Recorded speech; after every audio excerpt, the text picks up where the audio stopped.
300 CC এর একটা higher সিসির বাইক বাংলাদেশে আসতে চলেছে। আর এই বাইকটা নিয়ে আমাদের পুরো বাইকিং কমিউনিটির মধ্যে অন্যরকম একটা এক্সাইটমেন্ট তৈরি হয়েছে, অন্যরকম একটা হাইপ। সবাই অনেক বেশি এক্সাইটেড এই বাইকটা নিয়ে।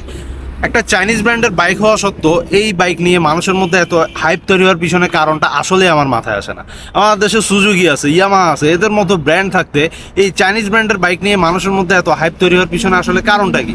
সে যাই হোক, এত হাইপ যেহেতু তৈরি হয়ে গেছে, সো এর কারণটা নিয়ে আমি একটু রিসার্চ করলাম, একটু ঘাটাঘাটি করলাম আমার এই ছোট্ট ব্রেনে যতটুকু খেলে আর কি। সো সেগুলো নিয়ে আপনাদের সাথে আজকে একটু কথা বলবো।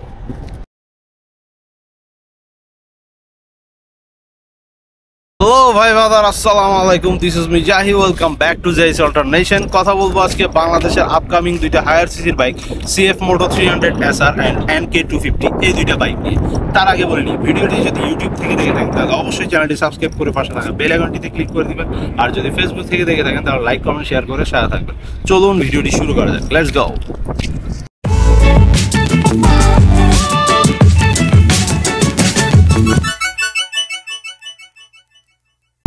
সো গাইস, এই CF Moto নিয়ে অনেকে অনেক ভিডিও করছে, রীতিমতো সবাই এই বাইকটা নিয়ে ভিডিও করে ফেলছে। আমি অনেক লেট, আমি জানি, বাট হচ্ছে গিয়ে এই বাইকটা নিয়ে ভিডিও করার খুব বেশি একটা ইন্টারেস্ট আমার ছিল না, কারণ এই বাইকটা নিয়ে আমি অনেক আগে একটা ভিডিও দিছিলাম।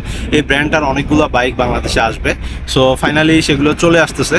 আর এটা নিয়ে যেহেতু অনেক হাইপ ক্রিয়েট হয়েছে, সবাই এটা নিয়ে কথা বলতেছে, তো আমি ভাবলাম এটা নিয়ে আমি একটু স্রোতের সাথে গা বাজিয়ে দিই। আর আমি ওই ভিডিওতে বলেছিলাম যে CF Moto কয়েকটা বাইক আসতেছে, সো ফাইনালি বাইকগুলো 2024-এর মধ্যে লঞ্চ হচ্ছে। অনেক দেরি হয়ে গেছে যদিও, বাট এবার কিন্তু ফাইনালি লঞ্চ হচ্ছে। তারা সব কিছু নিয়ে রেডি। এখন তো ডিসেম্বর চলতেছে, এই ডিসেম্বরের মধ্যে আমি ফাইনালি আমরা বাইকগুলো কিন্তু পেয়ে যাব। সো গাইস, এই CF Motoর দুইটা বাইক, হায়ার সিসির যে দুইটা বাইক 300 SR অ্যান্ড NK 250, এই দুইটা বাইক চাইনিজ ব্র্যান্ড হওয়া সত্ত্বেও এত বেশি হাইপ আমাদের বাইকিং কমিউনিটির মধ্যে তৈরি হওয়ার কারণটা কি? সো সেটার কারণটা যদি আপনাদের সাথে একটু শেয়ার করি। CF Moto Chinese origin brand, okay fine, but এটা হচ্ছে গিয়ে ওদের এই বাইকগুলার ইউরোপিয়ান কান্ট্রিগুলোতে অনেক বেশি পপুলারিটি রয়েছে, অনেক বড় একটা ফ্যান বেস রয়েছে এই CF Moto ব্র্যান্ডটার, অনেক বড় একটা মার্কেট শেয়ারও তাদের সেখানে রয়েছে। এখন কথা হচ্ছে, ইউরোপিয়ান স্ট্যান্ডার্ড মেনটেন করে কি বাংলাদেশেও বাইকগুলো আনানো হবে, নাকি কস্ট মিনিমাইজ করার জন্য এটা দিবে তো ওইটা দিবে না, বিল কোয়ালিটি খারাপ দিবে, সাসপেনশন খারাপ দিবে, এমন কি হওয়ার কোনো আশঙ্কা আছে? সো আমি যতটুকু রিসার্চ করে জানতে পারছি যে CF Moto ইউরোপিয়ান স্ট্যান্ডার্ডটাই বাংলাদেশে মেনটেন করবে। So that's a huge good news for our all biking community, bike lovers, that আমরা হিউজ একটা ব্যাপার স্যাপার ইউরোপিয়ান স্ট্যান্ডার্ড মেনটেন করা বাইক আমরা পেতে যাচ্ছি। এতদিন আমাদের কাছে খুব বেশি একটা অপশন ছিল না, এখন আমাদের কাছে অনেক অনেক অপশন আসতেছে। হায়ার সিসি বাদই দেই, একদম লোয়ার সিসি থেকে হায়ার সিসির মধ্যে অনেক ভালো ভালো অপশন কিন্তু আমাদের কাছে এখন আসতেছে।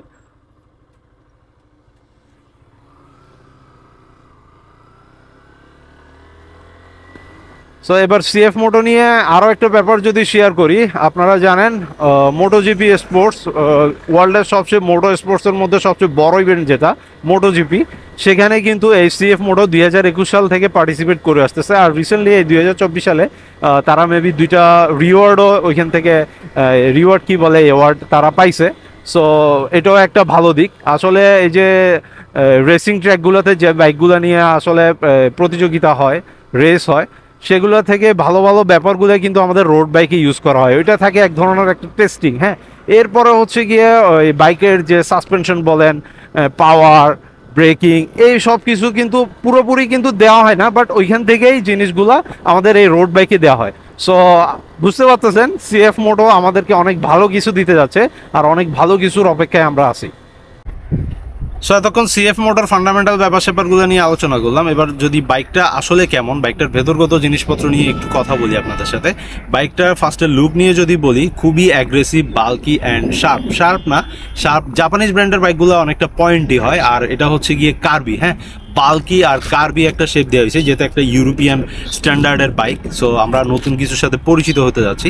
ওভারঅল হচ্ছে বাইকটা দেখলে আপনার মনে হবে যে একটা 1000 সিসির জায়ান্ট আপনার সামনে দাঁড়ায় আছে। হ্যাঁ, এরপর এটা যে 3 পার্টের হ্যান্ডেল বার, যদিও এটা একটা দেখতে অনেক বড় সড়ো বাইক, 300 সিসির বাইক, দ্যাট ডাজেন্ট মিন যে বাইকটা একদম আপনাকে শুয়ে খুবই অ্যাগ্রেসিভলি রাইড করতে হবে।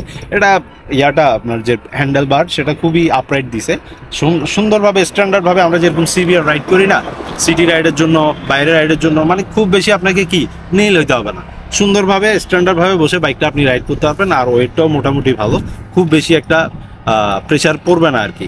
এরপর এটার ফ্রন্টের দিকটা নিয়ে যদি বলি, বাইকটার ফ্রন্টের যে শেপটা সেটাও খুব অ্যাগ্রেসিভ, দেখতে ভালো লাগে অনেক।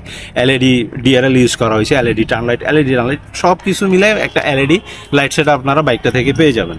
এবার বাইকটার ইঞ্জিন ডিসপ্লেসমেন্ট নিয়ে যদি একটু বলি, বাইকটাতে ইউজ করা হয়েছে একটি 292 সিসি এর single cylinder 4 valve liquid cool DOHC double overhead ক্যামশিফটের FI engine with wet multiplate slipper clutch, যেটা থেকে 29 বিএইচপির ম্যাক্স পাওয়ার পাওয়া যাবে 8750 আরপিএম এ and 25.30 newton meter of torque পাওয়া যাবে 7250 আরপিএম এ। এর পাওয়ার ট্রান্সমিশনের জন্য ইউজ করা হয়েছে একটি 6 স্পিডের গিয়ার বক্স। বাইকটা থেকে টপ স্পিড পাওয়া যাবে 140 থেকে 150 কিলোমিটার পার আওয়ার, আর এটা থেকে মাইলেজ খুব বেশি হলে আপনারা 25 থেকে 28 কিলোমিটারের বেশি পাবেন না। বাইকটার পাওয়ারকে কন্ট্রোল করার জন্য এটা ইউজ করা হয়েছে ডুয়েল চ্যানেল এবিএস। ফ্রন্টে ইউজ করা হয়েছে 300 mm এর একটি বিশাল ডিস্ক উইথ 4 পিস্টন ক্যালিপার, আর রিয়ার ইউজ করা হয়েছে 245 mm এর একটি disc with single piston caliper. এরপর হচ্ছে এর ফ্রন্টে ইউজ করা হয়েছে একটি 37 mm এর টেলিস্কোপিক ইউএসডি সাসপেনশন, আর রিয়ার ইউজ করা হয়েছে মনোশক। এরপর বাইকটার ফ্রন্টে ইউজ করা হয়েছে একটি 110/70 সেকশনের টিউবলেস টায়ার, আর রিয়ার ইউজ করা হয়েছে 140/60 সেকশনের মোটা টিউবলেস টায়ার। ওভারঅল বাইকটার পাওয়ার, ব্রেকিং, কন্ট্রোলিং কিন্তু টপ নচ। সো এতক্ষণ বাইকটার আমরা পাওয়ার, ব্রেকিং, কন্ট্রোলিং সহ এটার ফান্ডামেন্টাল ব্যাপার স্যাপারগুলো জানলাম। এবার হচ্ছে গিয়ে বাইকটা আপনি দেখলেন, ভালো লাগলো, বাট এটাতে যখন রাইড করার জন্য বসবেন, এটার যে টিএফটি ডিসপ্লেটা এটা যখন ওপেন হবে দেখতে অন্যরকম লাগবে, মানে মন জুড়ে যাবে। অন্যরকম একটা টিএফটি ডিসপ্লে, এটাতে আপনারা ব্লুটুথ কানেক্টিভিটি সহ যাবতীয় যেসব ফিচার থাকে, ওডোমিটার, ট্রিপ মিটার, ফুয়েল গজ, ব্লা ব্লা সব কিছু আপনারা এই টিএফটি ডিসপ্লেটা থেকে কিন্তু পেয়ে যাবেন। বাট ব্যাপার হচ্ছে এটা দেখতে মনে হয় যে বাইকের মধ্যে একটা ছোটোখাটো কম্পিউটার বসাই দিয়েছে। সেই ছোটোবেলায় আমার একটা ফ্রেন্ড ছিল স্কুলে থাকতে, সে একদিন এসে আমাকে বলতেছিল যে বন্ধু আজকে একটা বাইক দেখছি, এটার মধ্যে কিন্তু কম্পিউটার লাগানো। সো ওর কথাই মনে পড়ে গেল এই বাইকটা দেখে, যে এটার মধ্যে কিন্তু একটা ছোটোখাটো কম্পিউটার মনিটর এখানে ঢুকাই দিছে। সো এই জিনিসটা দেখতে কিন্তু অনেক ক্লাসি লাগে বাইকটা। আর এই সিএফ মোটর সম্পর্কে খুব বেশি একটা আমার ইন্টারেস্টেড ছিল না, বাট যখন থেকে বাইকটা নিয়ে একটু রিসার্চ করা শুরু করছি, যদিও এই বাইকটা নিয়ে আমি অনেক আগেই ভিডিও দিছিলাম, সেখানে বলছিলাম 2টা বাইক আসতেছে। এরপরে আর বাইকটা যেহেতু অনেক লেট করে ফেলছে, এটা নিয়ে আর খুব বেশি একটা গুতাগুতি হয় নাই, রিসার্চ হয় নাই। এবার ফাইনালি বাইকটা নিয়ে একটু দেখলাম, আর দেখার পরে এত এক্সাইটমেন্ট, মানে এত ভালো লাগছে বাইকটার লুক থেকে শুরু করে এটা সব কিছু, মনে হয় যে একটা নিয়ে নেই ভাই। স্পোর্টস বাইক 300cc এর স্পোর্টস বাইক ইউরোপের স্ট্যান্ডার্ডে আসবে বাংলাদেশে, কি বলবো। আর এটার যে সাউন্ড ওভারঅল এত জোস লাগে। যদিও আপনারা জানেন আমি হচ্ছে গিয়া ক্রুইজার ফ্যান, ক্রুইজার বাইক ভালো লাগে, যদিও চালাই এই বক্কি সক্কি বাইক, বাট হোয়াট এভার, আমার কাছে হচ্ছে গিয়ে যেটা দেখি সেটাই ভালো লাগে। লাস্ট বেশ কিছুদিন আগে একটা 125cc বাইক নিয়ে রিভিউ করতেছিলাম, ওটা ছিল হন্ডা এসপি 125। সো ওই বাইকটা চালাইয়ে আমার মনে হয়েছিল যে আমার এই বাইকটা সেল করে দেয়, কিছুই নেই এখানে। তো এদিকে আর না যাই, তো আমার কাছে হচ্ছে গিয়ে যখনই যে বাইকটা আসলে বাইক লাভার, বাইক এনথুসিয়াস্ট, বাইক যেটার মধ্যে ভালো কিছু দেখি ওইটাই মনে হয় যে নিয়ে নেই। তো অনেক অনেক টাকা যখন হবে তখন নিয়ে নিব আর কি, আপনাদের দোয়া যদি থাকে। সো গাইস, এই ছিল সিএফ মোটর ব্যাপার স্যাপারগুলা। NK 250 নিয়ে হয়তো আরেকদিন আপনাদের সাথে শেয়ার করব, সেটা নিয়ে যদি জানার ইচ্ছা থাকে সেটা অবশ্যই কমেন্টে জানাবেন। আর বাইকটার প্রাইস নিয়ে যদি বলি, যেহেতু এটা যদি ইউরোপিয়ান অথবা আমেরিকান স্ট্যান্ডার্ডটা আমাদের দেশে মেনটেন করতে যায়, সেক্ষেত্রে এটার কস্ট কিছুটা বেশি পড়তে পারে। সো আমি প্রাইসের দিকটাতে আজকে আর যাবো না, এটা আপনারা কমেন্টে জানাবেন যে এটার প্রাইস আসলে কত হওয়া উচিত।